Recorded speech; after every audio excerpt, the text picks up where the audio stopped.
Yeah, and then more people get to experience it, I think. Mm-hmm. That's why we're in the game. Yeah.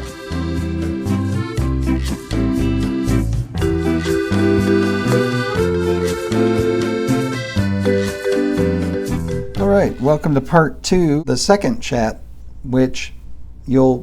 some of which you'll hear in this second part of the series, and it may be part 2 of 2. I don't know if this is the end of the discussion, but I just thought I would share it with you because some of the things we talked about are relevant to the types of things that have interested me, though I haven't made as many videos about the music business and things like that. But it was a great honor to talk to Kevin at any rate, and he's, again, the most listened to person in the world.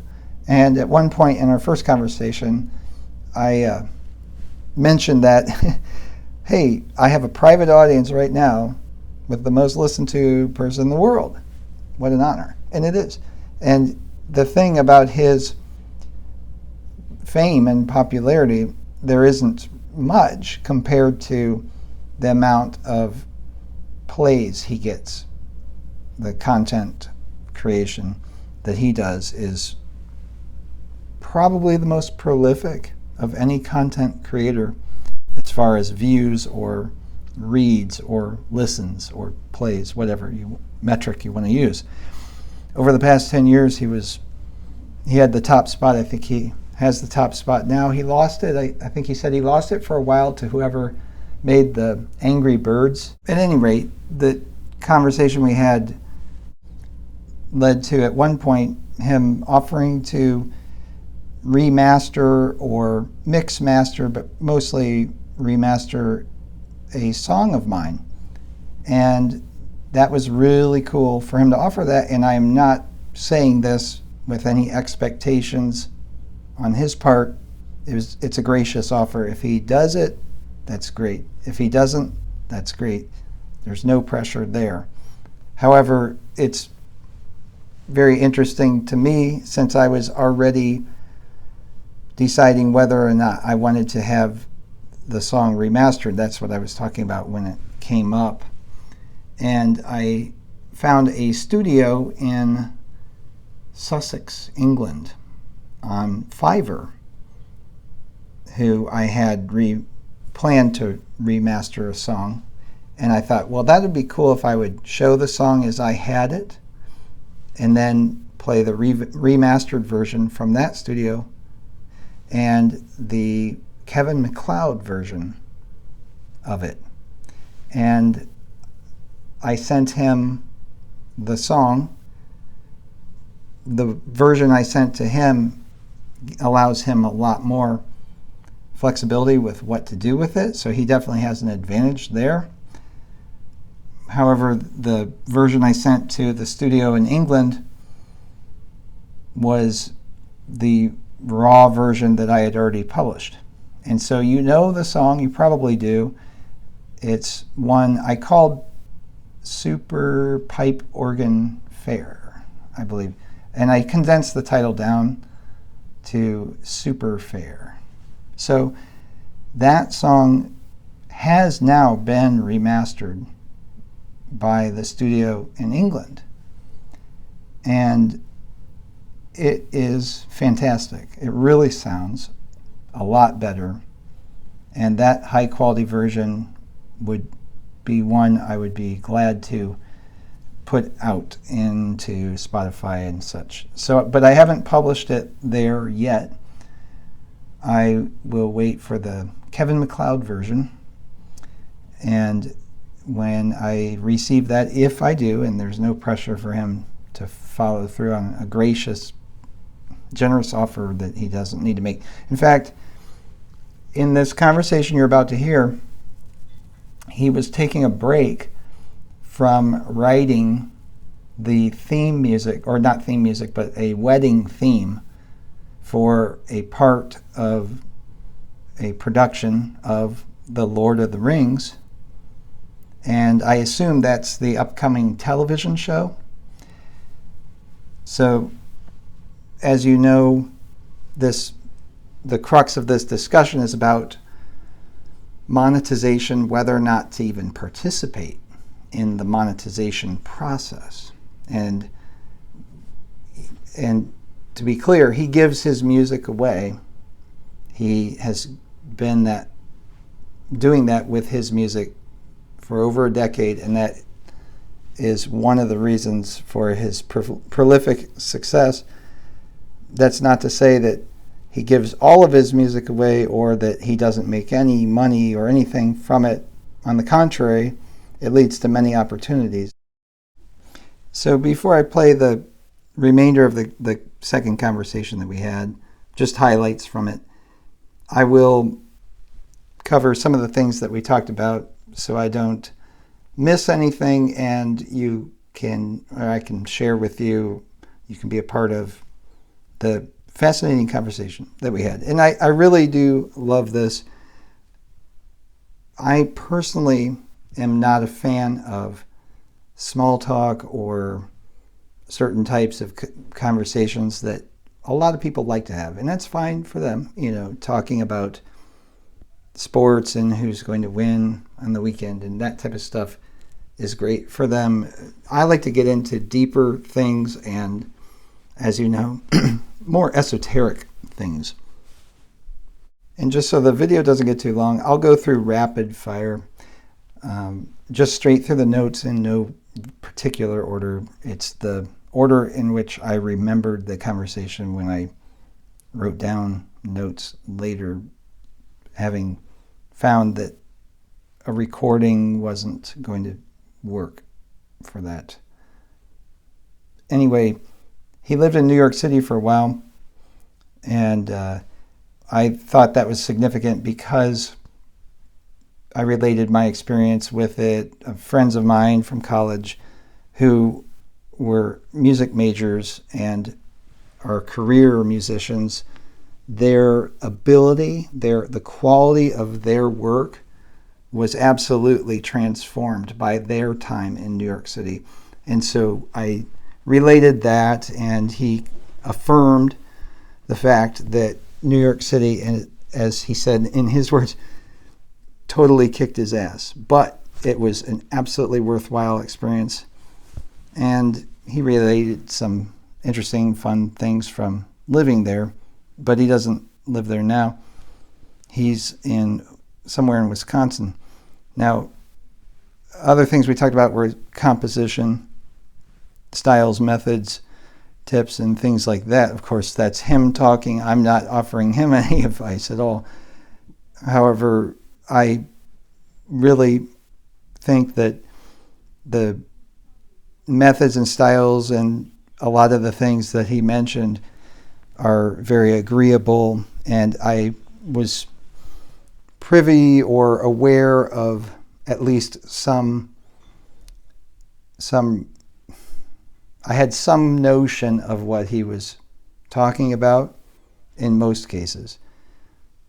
The things that I learned that were interesting to me were very reaffirming that I write pieces for piano, and the fact that it's piano, sounds like piano, it is piano, it looks like piano, and you think that somebody could play it on a piano?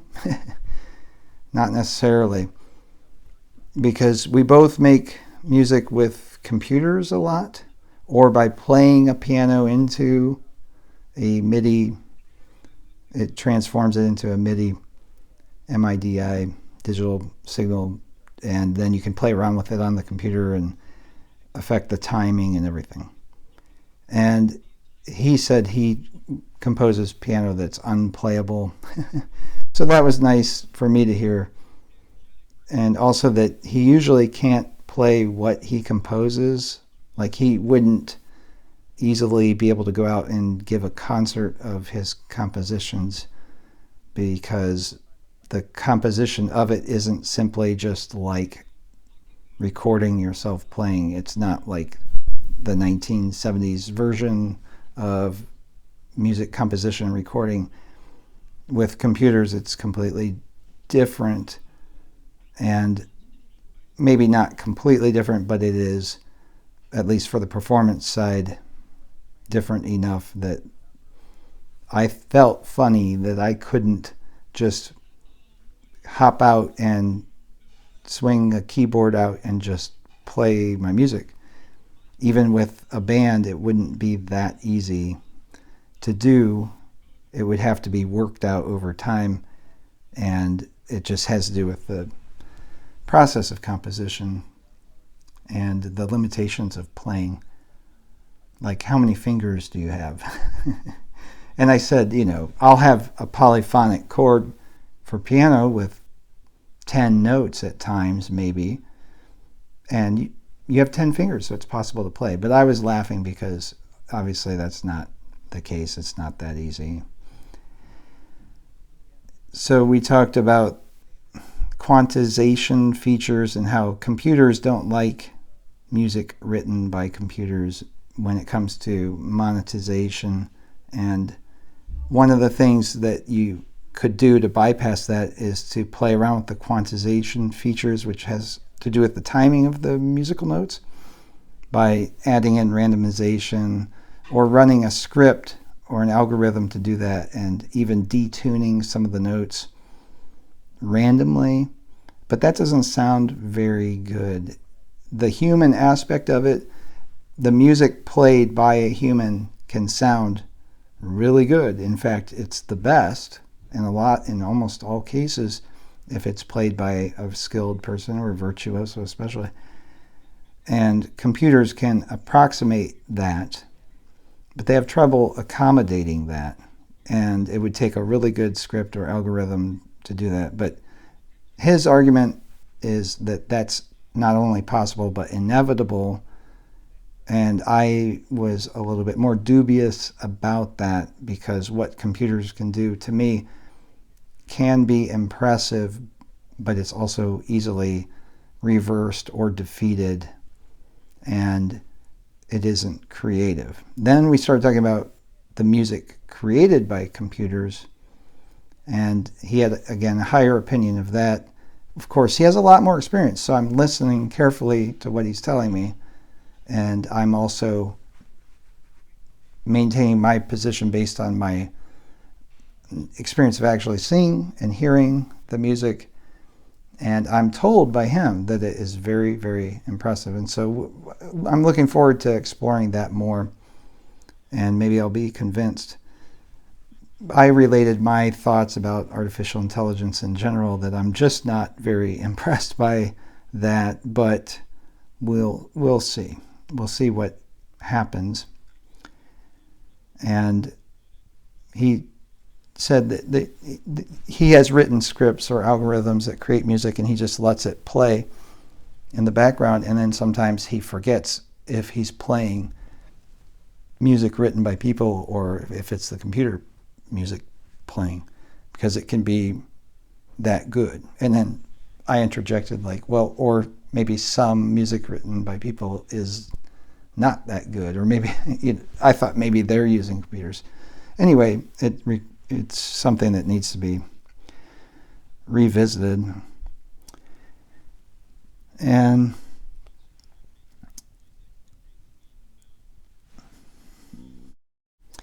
so I complimented him anyway about the fact that, the reason I became a supporter of his on Patreon, and that I recognize his music, his style, even though it's so diversified, very eclectic in style, but the quality of his writing is great. And he said, because of the computers, that the industry is changing, and his belief, I'm not going to say it's a worry, it's just an assertion of fact, that computers are going to take on more and more of a role in creating the type of music like what you would use when you select his song on YouTube for your video, and that it's more important to become more of a personality in the industry than to be known for the quality of your compositions. And again, I look at it a little bit more cynical than him. And it's also something I just haven't delved into as deep as him. And so I want to revisit that in the future as well. And usually I say I don't care if I'm right about something, and I often say I hope I'm not right when I'm cynical about something. In this case, I hope I'm right about it, because it just seems like if a computer can write a composition that is as good as some of the best music that I like, then the world is a different place for me at that point. But that goes back to the AI discussion. But he said he was thrilled to know that he's recognized by somebody, and I'm sure he's recognized a lot more than just somebody like me, but he's glad to become a personality, and more so of one for the reasons that I mentioned.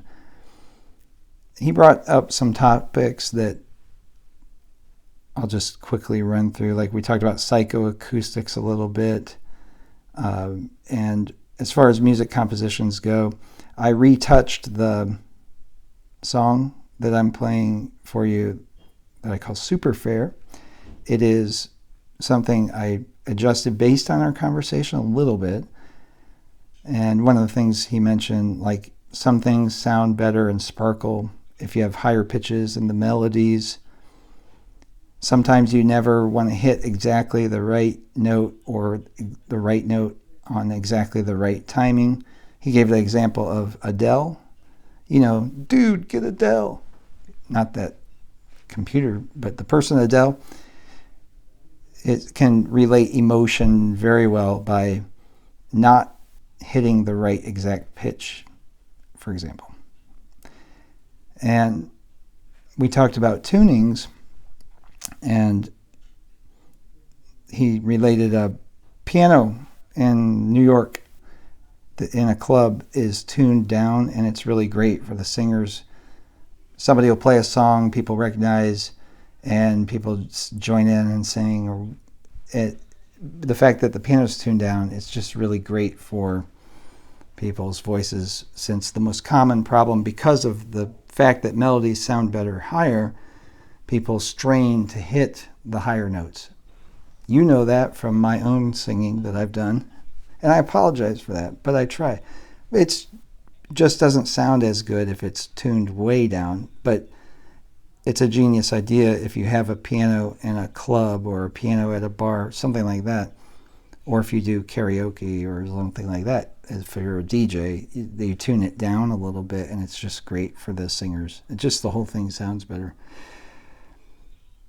However, it's a little bit the opposite. If you have an opera singer visiting your symphony, they oftentimes like to pitch up a bit.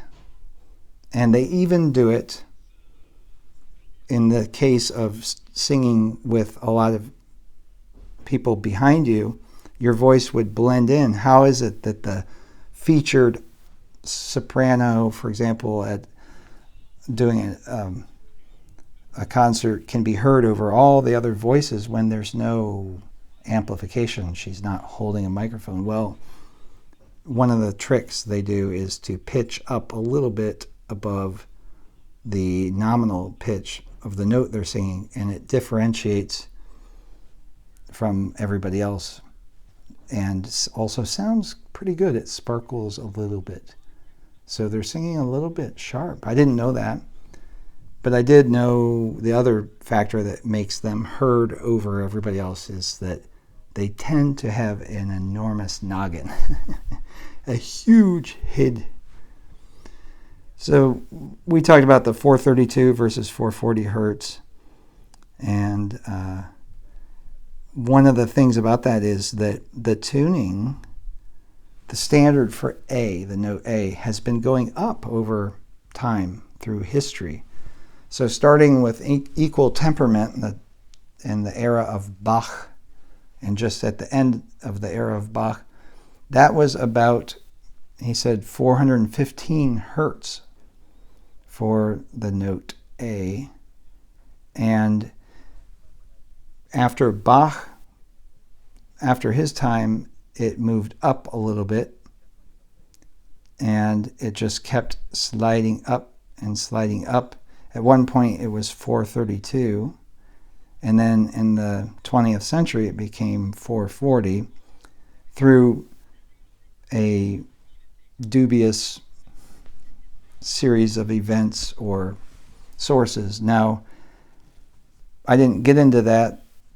What he said next caught my attention, and he said that really you have to pitch things and choose tunings and choose keys, especially, and octaves, which octave, based on your audience. Small people like higher pitches. Children's music is always seemingly much higher pitched in tone in every aspect. And large people, adults, like males, like lower tuned, heavier sounding things. And I hadn't really thought about it much beyond that myself. But in the context of the pitches going up, people are larger than they used to be. And that makes sense. However, you know from watching this channel that we have a lot of evidence and historical records and facts that tell us that there were people who were much larger than we are in the past. In the distant past, for sure. In the not that distant past, in all likelihood. In the not so distant past, there were people easily 7 feet, 9 feet tall, which seems crazy, and we're told that's impossible, and you just, things would break down, you couldn't walk, blah, blah, blah. But their biology allowed it to happen, and the bones were there. They still are there. Many of them are somewhere. You just have to get to a high place in the Smithsonian and dig through the archives to find out what they did with it, but it's there. The evidence is all over the place. That called to mind the video I did about the huge instruments like the octo bass and those types of things. There's the therobo and huge instruments that can play tones so low that we cannot even hear it. Well, it doesn't make sense. They say, well, the octo bass, for example, was played in order to make the rumble. And that doesn't really, that's just not very convincing. So what he said, that giants can it's not only can you hear that pitch, we can hear down to 20 hertz. So you go below that, and some of the notes, like on the octave bass, I don't know exactly, but I think it's like 18 hertz or 12 hertz. I mean, it's really low. Well, we can't hear the note as music. We can feel the rumble. So not only, though, would giants be able to hear that, but they would also prefer the melodies to be lower, everything to be lower, because you have trouble discerning the differences in the pitches. If you go up to a super high pitch like a dog whistle, if you can even hear it, then you may have trouble differentiating. Like a melody played, it might sound a little bit like just squeaking. You're not hearing the melody. Likewise, if it's too low, then it just sounds muddy. As a bass player, I know this. When you get down, like I have a 5-string bass, if you get down and you're playing on that 5th string, well, you tend to play long notes, like whole notes there, because there's no point in doing the rhythm and syncopating down in that range, because the listener is not going to hear that. It's just going to sound like inconsistent or muddled, versus a steady tone, a steady note would be better in that case. So I thought that was extremely interesting, and also with the increase in the pitches as we get bigger.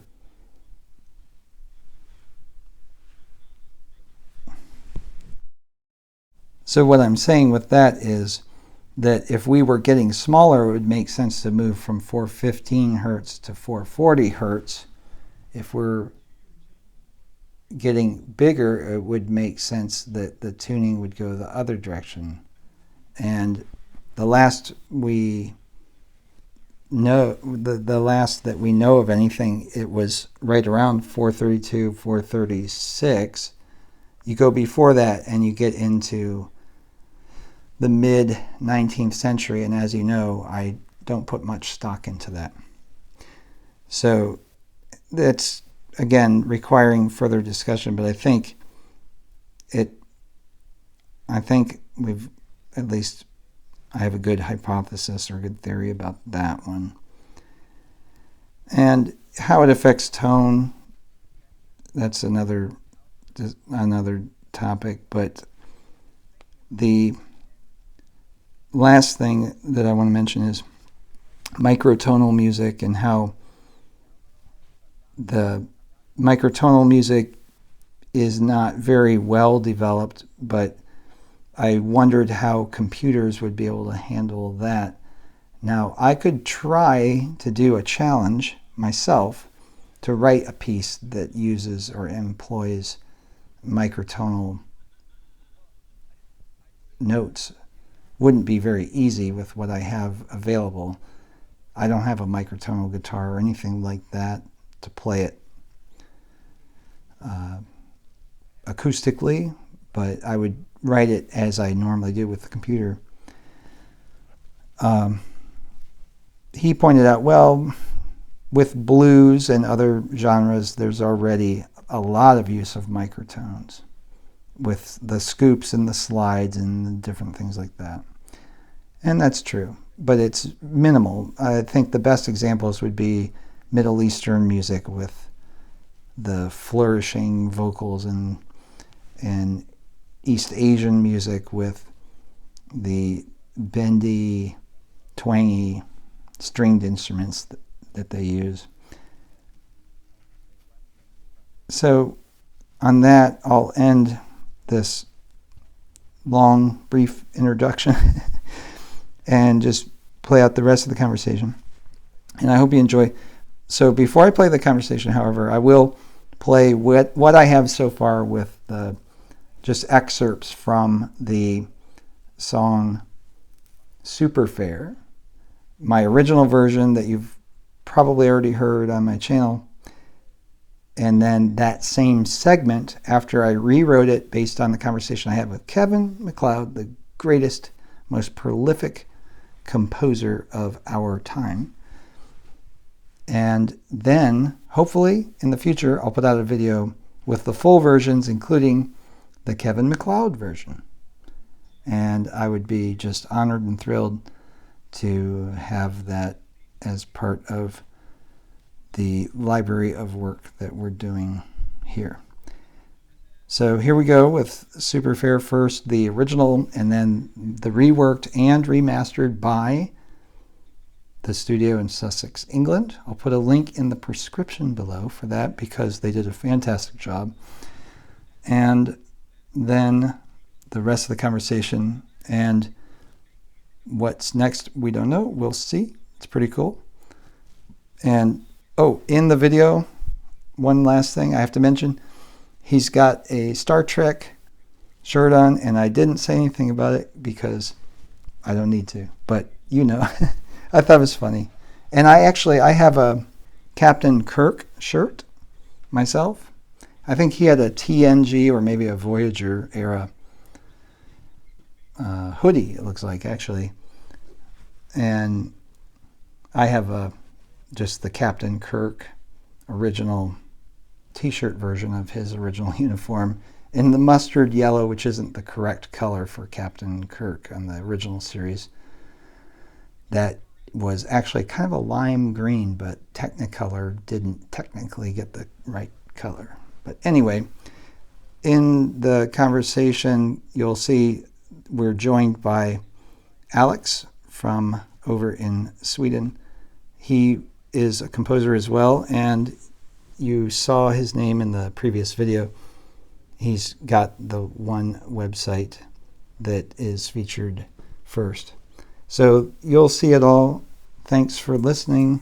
Enjoy this short excerpt from Super Faire, and then the rest of our conversation. And cheerio.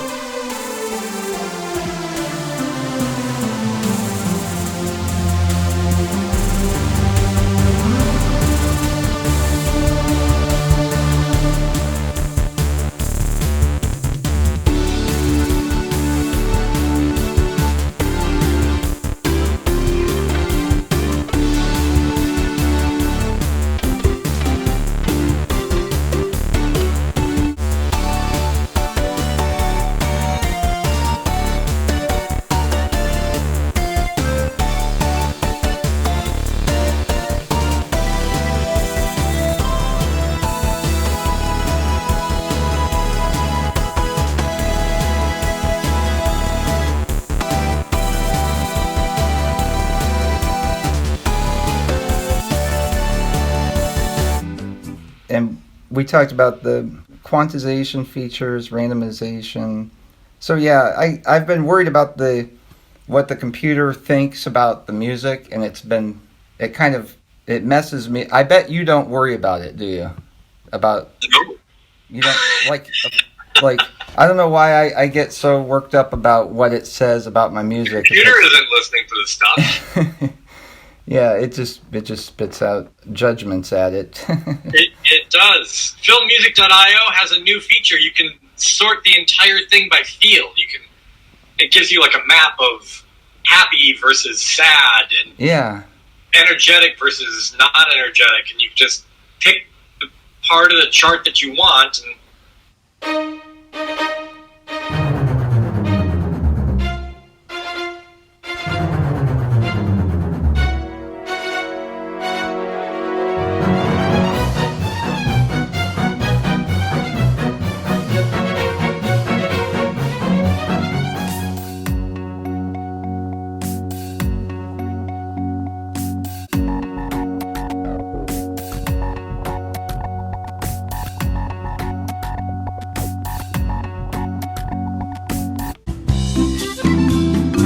Alexander, welcome. This is Doug. He's a composer. Hey, Doug. Thank you for inviting me. Hello. You can't see me. I'll let you see me a little bit. There we go. I just have to hold the tablet so you can see me. We were just talking about why give stuff away for free. I was trying to explain it. Oh, that's a hard one. It doesn't sell very well, put it that way, but It makes no sense, but it works. I guess. Yeah. Well, the standard model doesn't really make sense either. That's Right. what I've been finding out the hard way. So. Yeah. So you have made music for a while, and now you're wondering how to make it work, sort of. Yeah. I'm kind of new at the publishing game, but it's been a lot easier than I thought, but then I've had some pitfalls along the way, and so I'm trying to decide if I want to go more of the giving it away for free route, which sounds like definitely something I'm going to do with some of the music and see how that goes. And I'm going to warn you. If you think this business is any easier than selling it, you might be wrong. Yeah. Giving it away for free, I mean, it takes marketing, it takes effort, and you think, wait a minute, because attention is precious. Mm-hmm. It's rough. One of the things that I find is the repetitiveness of a song can make it seem good no matter what the quality of the song is. So just getting the exposure is huge. I've been thinking of giving it to some of these apps where you create videos and they have a smaller library, but they're gaining popularity. So that seems like a good.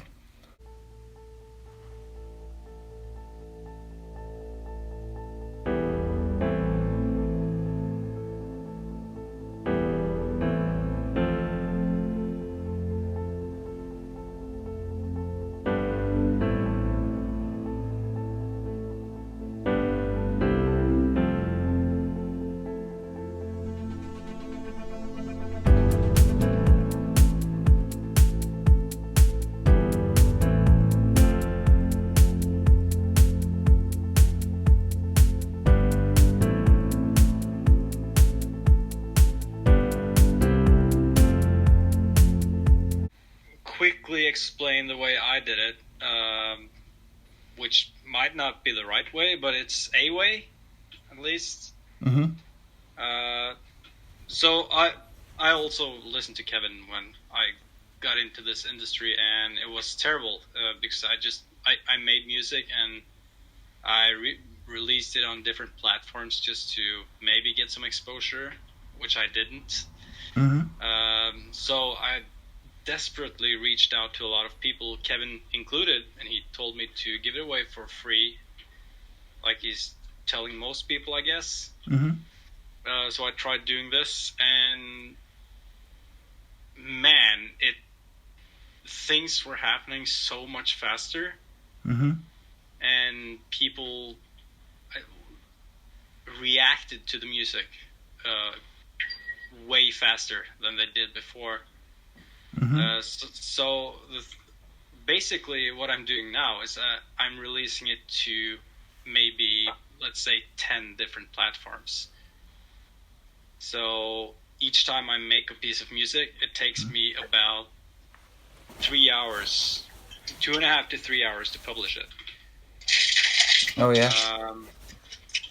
And I think this is the way to go because, like, I have a lot of followers on every different platform now. So there's always one guy, let's say one guy commenting on YouTube. There's always one person purchasing the music on SoundCloud. There's always one person purchasing on Bandcamp and so on. Mm-hmm. So I have, people don't like platforms.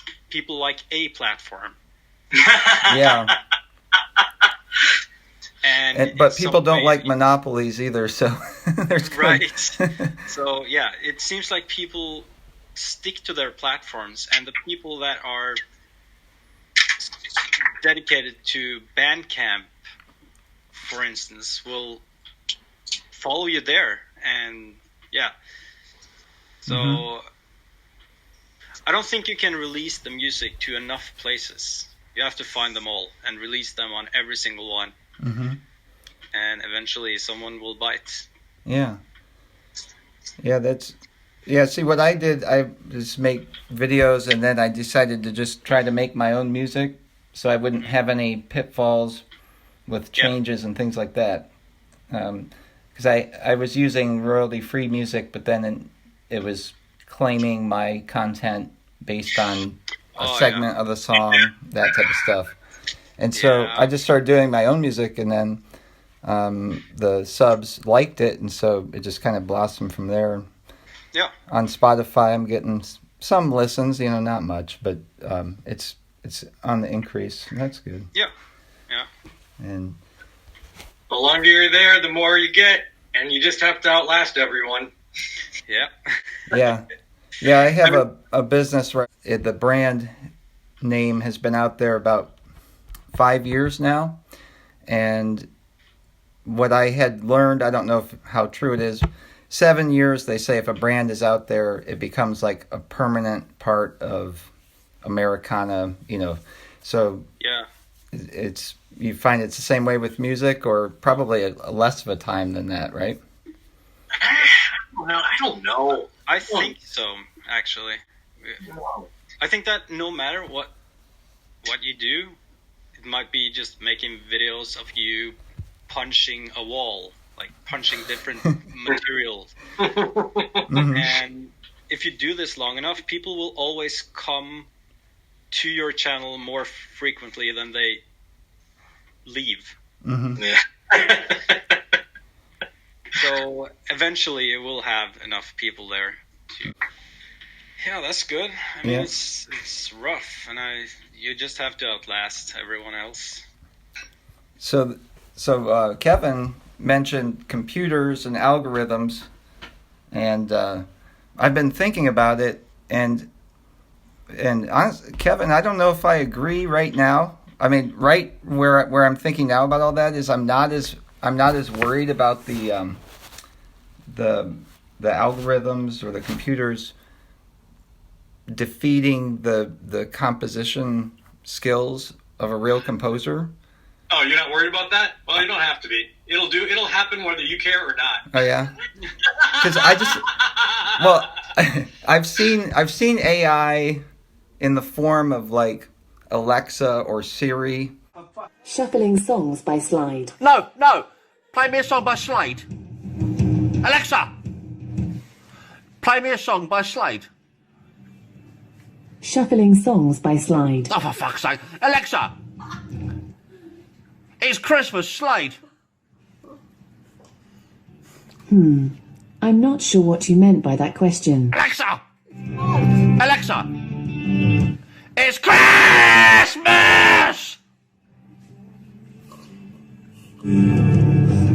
Alexa.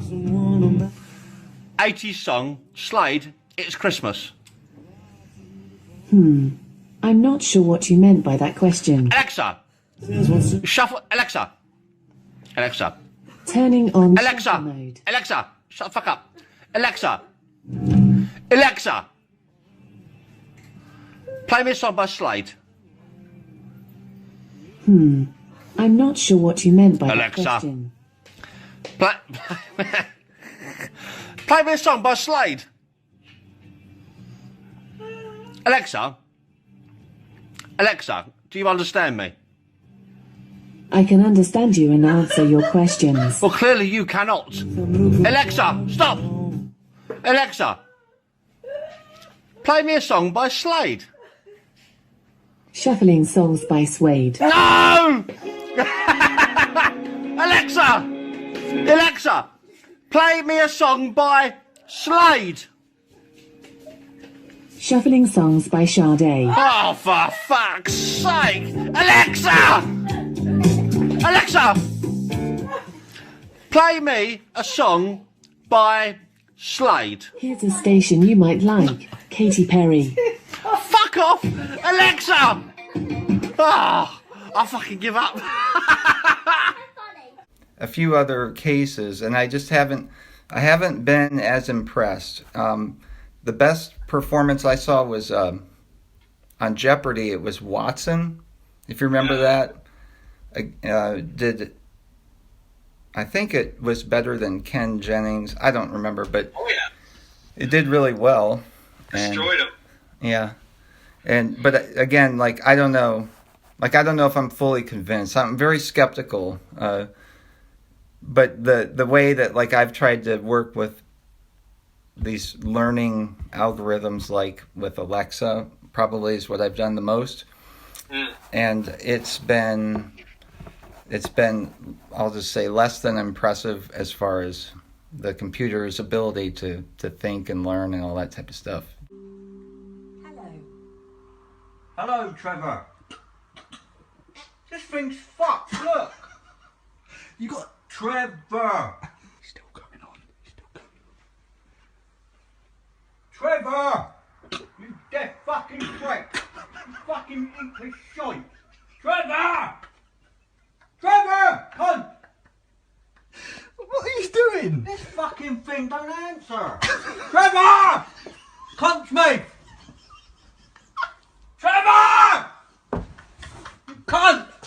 Pile of shit. It's not. It's a good present. Trevor! Look! Trevor! You ain't got to call it Trevor. It's called Alexa. Well, you didn't fucking tell me that, did you? You told me it's fucking Trevor, you cunt! Alexei! Well, fucking say something then! Alexei! Alexis! You're a pile of fucking shiter! Alexei! Sing me a song! Alexei, you cunt! Alexei! Alexis! Fucking pop! Alexis! Alexei! I can't keep fucking telling you! Alexis! Alexei! Dad! Alexa! Alexa! Dad, tell Daddy to knobhead. You fucking wanker, you are! Talk to... Yeah, you fucking twat! Fuck off! Cunt! Don't make a bastard cunt! But that's just my opinion. I don't know. You're much more into it than I am with the musical side. I I think it's been 10 years since I've listened to what computers can do by doing it myself. So I guess I don't know what they can do today. Well, here, let me show you some text that I got from Sasha yesterday. Sasha.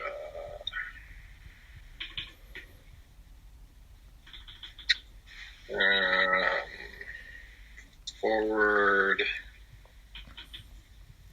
So this is all of the pieces of music sorted on 2 different emotions.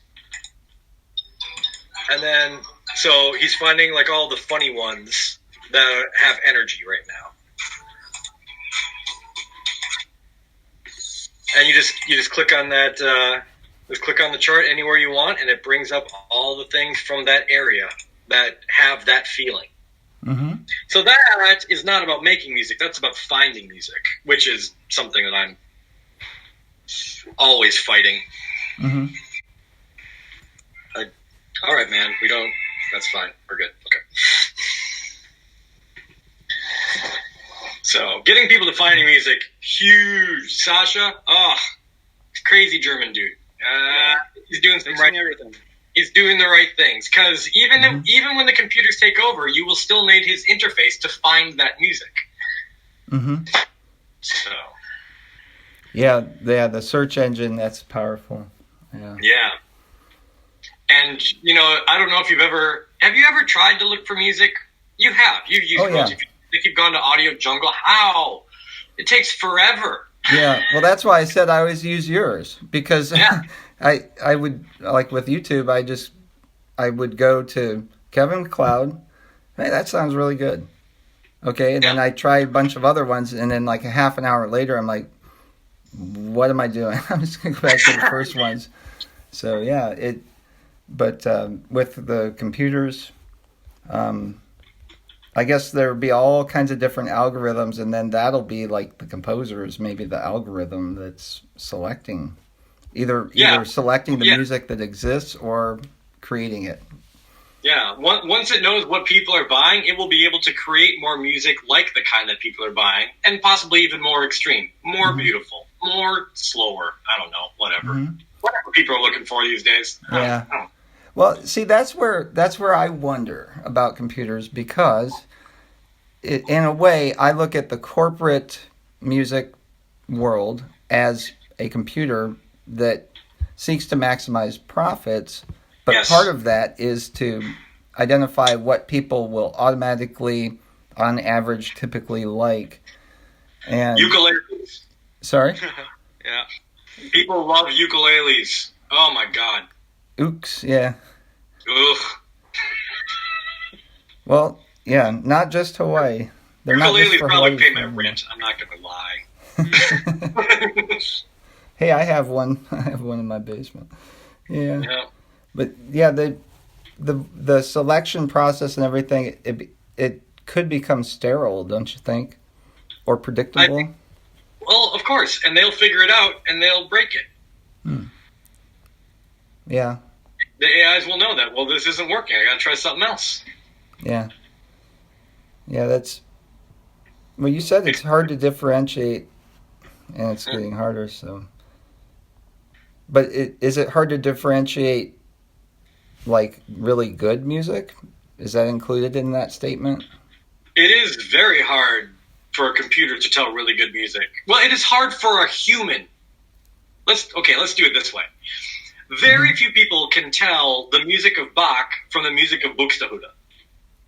Bach, I think, was a lot better than Buxtehude. But they both sound about the same. They both lived about the same time. Mm-hmm. It's like people can't tell the difference between Mozart and Scaglieri. That sound pretty different to me, but nobody else can tell. There's like online quizzes. Is this Mozart or Scaglieri? I'm like, definitely Mozart, definitely Scaglieri. Yeah. But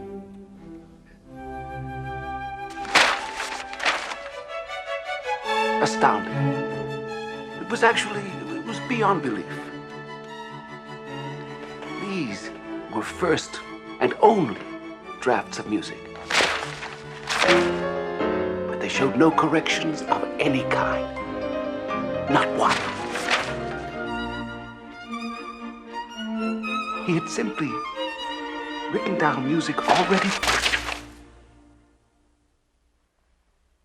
Is it not good?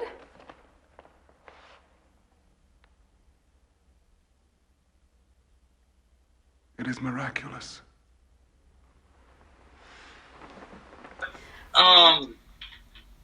Most people can't tell.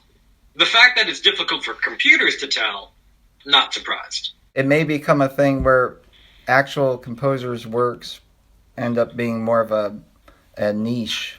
You know, it's instead of being like wildly popular, it's just, yes.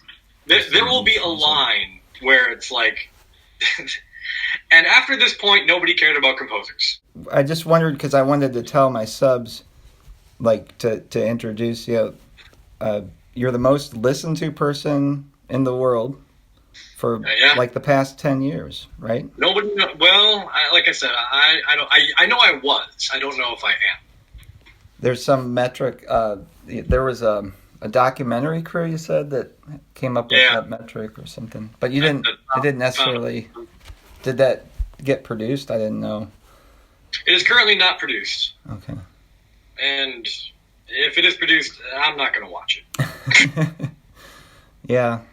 Not a big fan of the producers. But. That happens a lot. That's fine. It's funny that somebody would seek someone out and then not work with them or not be. Oh no, they tried to work with me. I just hate them, and I will not work with them. Oh, so okay. I went to a convention in Minneapolis.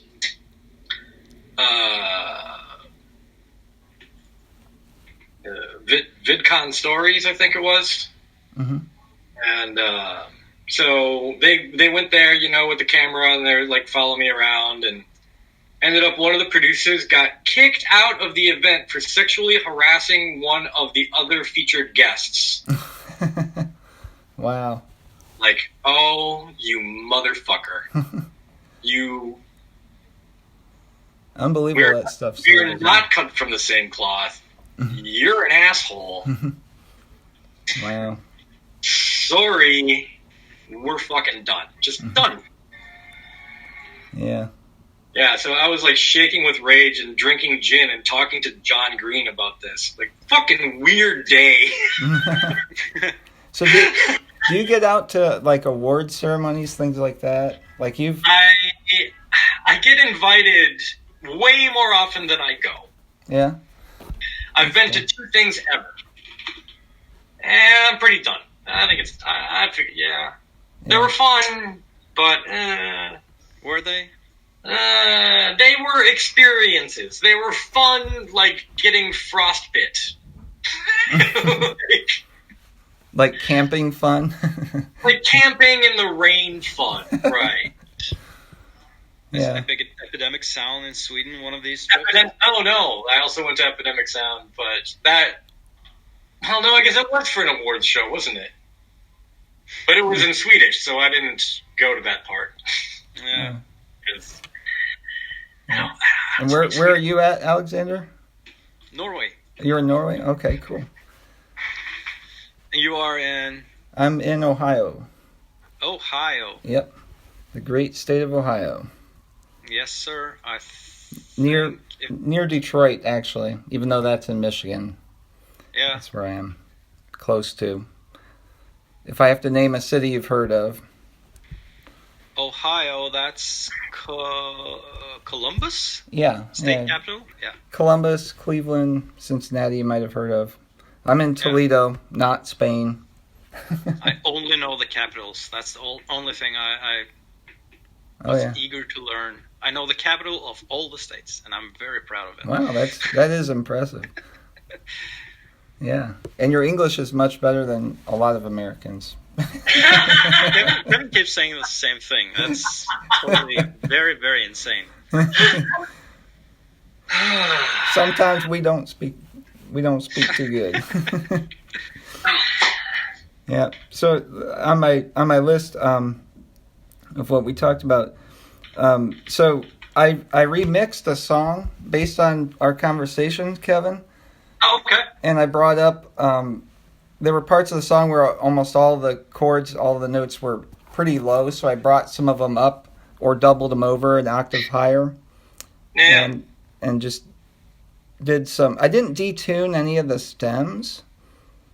Okay. I haven't tried that yet, but I've been using the higher pitches, just trying to get some more sparkle out of the melodies, and I haven't tried different keys or frequencies yet. But, okay. But that's something that I ought to know to do that, but it's written in one key. I don't normally try different keys. But is that like something you'd recommend to do standard writing music? Just transposing it all the time? Just at first? All right. So today I'm writing a wedding processional for elves. Lord of the Rings elves in particular. Mm-hmm. Galadriel and Cole... Who was Galadriel married to? That dude. Aragorn? No. Oh, wait. Celeborn. Galadriel and Celeborn. Mm-hmm. And when I was getting the initial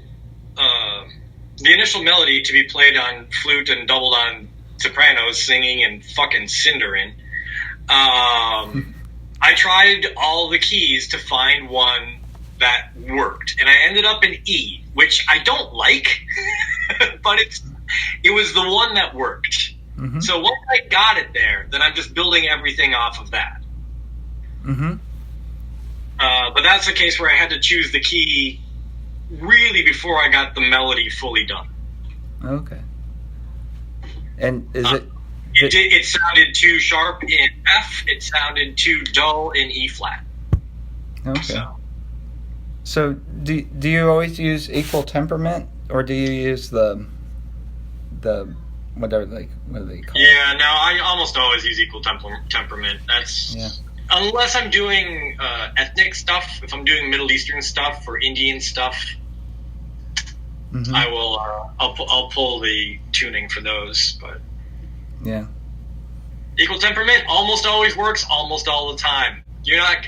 It's like buying windows. It's like you're not going to go wrong buying windows for your company. Mm-hmm. Everybody knows it. Everybody uses it. Yeah. Yeah. What was it? You're not going to get fired for buying IBM. I think that was the. Yeah.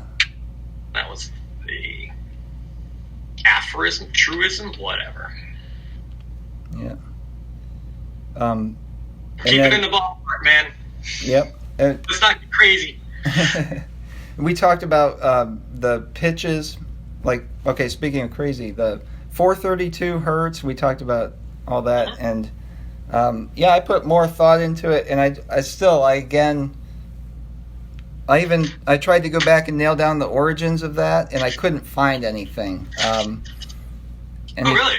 I couldn't find anything based on something more than what somebody says about it, you know. And then I've done the experiment myself, but I've watched quite a few of other people doing it, and you really can't tell if it is that when you're listening to it. And it depends on the song what you might say sounds better, if it's 432 or 440 hertz for A. So, but I wondered about it, like if it's even worth pursuing, because I did try it myself, and I don't know if I'm going to do it. It's fun. You can point to weird historical references. Like, there's some very famous Beatles tune that's in G half sharp major. Mm-hmm. Not G major. It's not G sharp major. It's in between. They ran the tape a little faster. Mm-hmm. Yeah. Yeah, that's something something to keep in mind, because there's so much that's kind of slightly out of tune with the Beatles stuff, and then nothing. Even if it sounds sour, it's weird how that may be a preferred version over some kind of like remastered version that may be like cleaner. We quantized all of the notes in the Beatles, and now it sounds like shit. Yeah. Yeah, see, that's where I am with the computers, but then, like you said, the computer can figure that out eventually, so, yeah. I love, like, they will take minor songs and put them through auto-tune to a major key, and vice versa. They're hilarious. Mm-hmm. Yeah. But yeah, we'll be able to do that with micro-tuning, and eventually, I think the AI music will hone in on when to move and when not to move to those weird tonalities, because it'll know. Yeah, it's we shouldn't have to worry about that. Let the computers figure that out. Yeah, I saw a thing by Rick Beato, and he said that it was one of these things like what makes John Bonham a great drummer. I think it was him. But once they break it down, it's like a computer could figure that out to an extent. You know, it doesn't know what it's figuring out. Yeah, yeah. But they break it down. It's like, you know, into the 30 seconds ahead of the beat, behind the beat. These types of little nuances that are done fairly consistently, and so it can be played in that style. Yep. So. Yeah, and then we talked about microtonal music, and ever since you mentioned that blues... Right now, nobody buys microtonal music. Just no one. Officially microtonal, yeah. The least successful music I have ever done is microtonal. Yeah. It's fun. It's interesting. Nobody wants it. Yeah, but there is a lot of it out there. Like, I was listening to Roundabout, and Chris Squire bends the note a little bit sharp, and it's the root note he's playing, and so it's like a microtonal thing that he's doing. And it's funny because, like, to me it sounds sour. Like, I don't really like that. I thought it was a mistake. I thought he was playing a fretless bass when I always heard it, and then I just recently saw a video of a live performance, and I can see that it wasn't fretless, and he's bending it.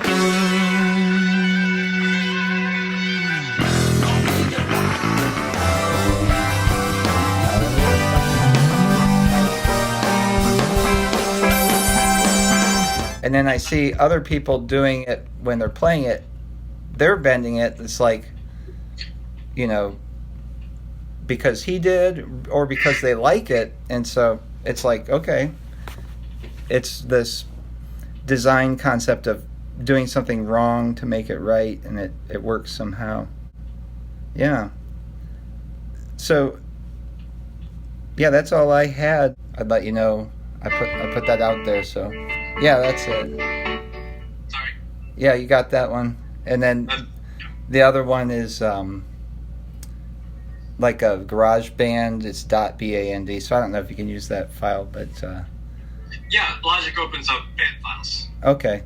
Yeah, that's the one I sent over the studio in Sussex in England. And they're working on that one, and we'll see what that mix turns out to be.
Sure. I'm not saying that I'm an irresponsible person and lost it.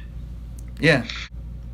All right. Well, I'll sign off. I'll send it to you in a minute, Kevin. So. Yeah. All right. Well, it was good to meet you, Alexander.